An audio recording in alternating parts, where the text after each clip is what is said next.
747 AM ETLets play a quick game. Say Cleveland Indians ace Corey Kluber isnt quite on Wednesday night in the deciding ALDS Game 5 versus the New York Yankees. He gives up a couple runs to the Yankees in the first inning, gets a couple hard outs in the second, allows a solo shot in the third, and then allows another run in the fourth. Say a double, then a pop out, then another double, and then a walk to the number 9 hitter. There are 2 on, 1 out, Brett Gardner and then Aaron Judge coming up, and Cleveland is leading 54. Say, furthermore, that before the game Cleveland's brain trust discussed exactly this scenario, and mapped out its plan to get 17 more outs. What would that plan look like? Keep up with the latest as baseball's top teams contend for the title. Ultimate Playoff Guide. Picks. Strasburg shines. Nats force Game 5. Nets air challenging Cubs. Rizzo. Baker's Octobers have scary endings. Baby Bombers put scare into Indians. Insider ranks lineups, rotations, schedule, complete coverage. There are a few different paths, but the most likely, I think, goes like this. Andrew Miller comes into the game to get out of the jam, and then stays in to get through the 5th and 6th innings, 8 outs, 40 or so pitches. If things work out, the heart of the Yankees order will likely be coming up again in the 7th. Righty reliever Bryan Shaw will face Aaron Judge, Didi Gregorius and Gary Sanchez, and lefty Tyler Olson will face either Gardner before them or Greg Bird after, depending on where the lineup happens to be when Miller leaves. In the 8th, Cody Allen enters. He goes the rest of the way, throwing 35 or so pitches. But maybe Carlos Carrasco, the Game 3 starter, comes out of the bullpen for a couple innings and 30 pitches. Maybe Danny Salazar does, but will he be recovered from throwing 42 pitches on Monday? Or maybe Allen comes out for the 7th inning. Could he throw 45 pitches without collapsing? Could Miller throw, say, 60, and take the ball all the way into the 8th? One of the great joys of the postseason is that you can do this wild imagining for almost any scenario that Kluber's performance sets up. Because of the stakes, and because of the extra days off, the typical pitcher roles are subservient to a more urgent demand to simply get 27 outs and survive. And because of that, there's another great joy to the postseason, a subtle one that I didn't notice I was enjoying until a few days ago, but that has been quietly making many of these innings even more entertaining than they already are. Pitch counts matter again. Back when Moneyball came out, one of the hot takeaways was that there's something glorious and underdogish about a lineup that makes a pitcher work. When a team wades into the opponent's bullpen in the first game of a series, it feasts, in games 2 and 3, on pitching that is not merely inferior but exhausted.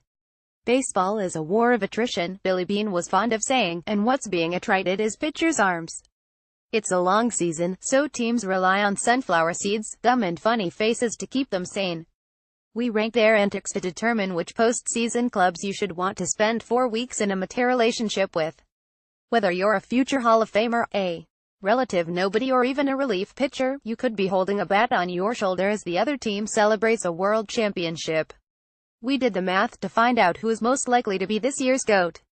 Every baseball game has a literal score that tells us who is winning, of course, but athletic contests are more entertaining when there are lots of sub-details to root for, such as momentum or foul trouble or yellow cards, or a right tackle in the medical tent with a rolled ankle. In baseball, for a while, our leading sub-detail was the starter's pitch count, or the bullpen's strength. Non-binding markers such as these add small victories to otherwise static action. They are things to look at and things to cheer for. Caring about pitch counts was fun, and it turned a whole bunch of not great players, Brad Wilkerson comes to mind, into personal favorites.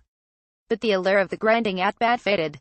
Partly it was because bullpens got so deep, and pitcher usage patterns changed so much, that it was no longer deemed worthwhile to get to the soft underbelly of a team's bullpen. There hardly is a soft underbelly in the game anymore. Every team has 5 relievers with better eras than most of the best starters. With occasional exceptions, knocking the other team's starter out doesn't do anything except bring in the other team's dominant 7th, 8th and 9th inning guys. And because these 7th, 8th and 9th inning guys are used in such a rigid, one-inning way, there's little chance of exhausting them before the 3-game series is over and they become somebody else's opponent. So swinging early in counts became the stat head ideal, or, at least, batter temperament lost its ideological associations. The Astros, considered by many to be the most analytical team, saw the 3rd fewest pitches per plate appearance this year.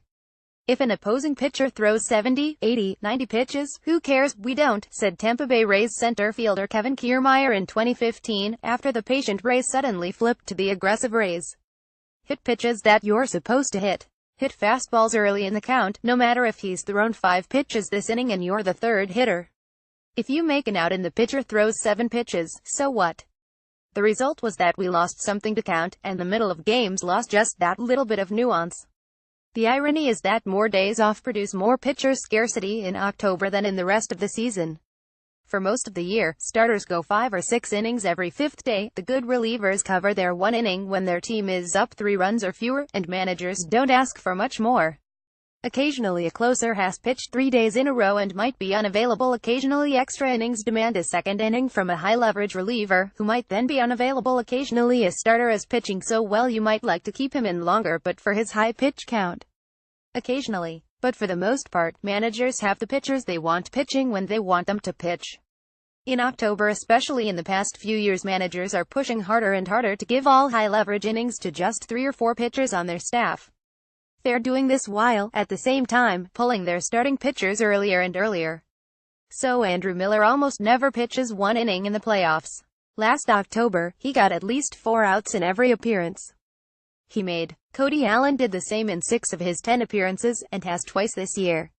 Meanwhile, traditional starting pitchers such as David Price and Kenta Maeda, not in postseason rotations, and Chris Sale and Justin Verlander, working in extra games as relievers, are notching grueling, multi-inning relief outings of their own. These outings, far more than the 14 pitch innings that Miller or Allen work in the regular season, are exhausting. They're exhausting the day of, and they can be prohibitively exhausting for the next day or days. The pitch count watch is back. We've seen some great, potentially series-changing plate appearances this postseason, which had the potential to matter not just in the moment but in the innings and days afterward. In Game 1 of the Yankees-Indians ALDS, New York DH Chase Headley faced Miller with 1 out and nobody on in the 8th inning. The Yankees trailed by 4 runs. They were 97% likely to lose, and even a home run by Headley wouldn't change that figure much. But Headley worked Miller to a full count and fouled off 6 strike pitches, including 5 more or less perfect sliders. Finally, on pitch 12, Headley drew a walk. The Yankees were still 96% likely to lose, but besides doing what little he could to move that number up, Headley made Miller throw a dozen pitches without even getting an out. Miller would end up throwing 30 pitches in the game, which is enough to make 30 pitches the next day a difficult task. And because Miller threw so many pitches, Allen had to enter the same game in the 8th. Allen threw 16 of his 20 pitches for strikes, blunting the Yankees' efforts to carry a further edge into the next day's game. Allen would throw 36 pitches in Game 2, while Miller threw only 15 before coming out after an inning, his first ever 1-inning postseason appearance as an Indian.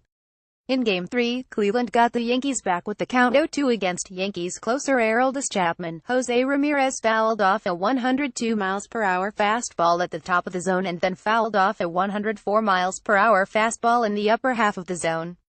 Still alive, he got a hanging slider and singled. Besides giving the Indians a better chance of winning that game important on its own, the hit extended Chapman's outing. The extra batter he had to face, Carlos Santana, saw 8 pitches, and Chapman finished with 34 on his count. The Yankees won, Cleveland lost. But there was that small victory that carried over into Game 4. Chapman's availability for that game was somewhere between questionable and limited. One more in Game 4 of the other ALDS, Astros DH Carlos Beltran doubled off Red Sox closer Craig Kimbrel to drive in a crucial insurance run in the 9th inning. Kimbrel is one of the best relievers ever, but at that moment he was probably compromised. Beltran hit Kimbrel's 38th pitch of the game, his 23rd of that inning, and his 8th of that at-bat.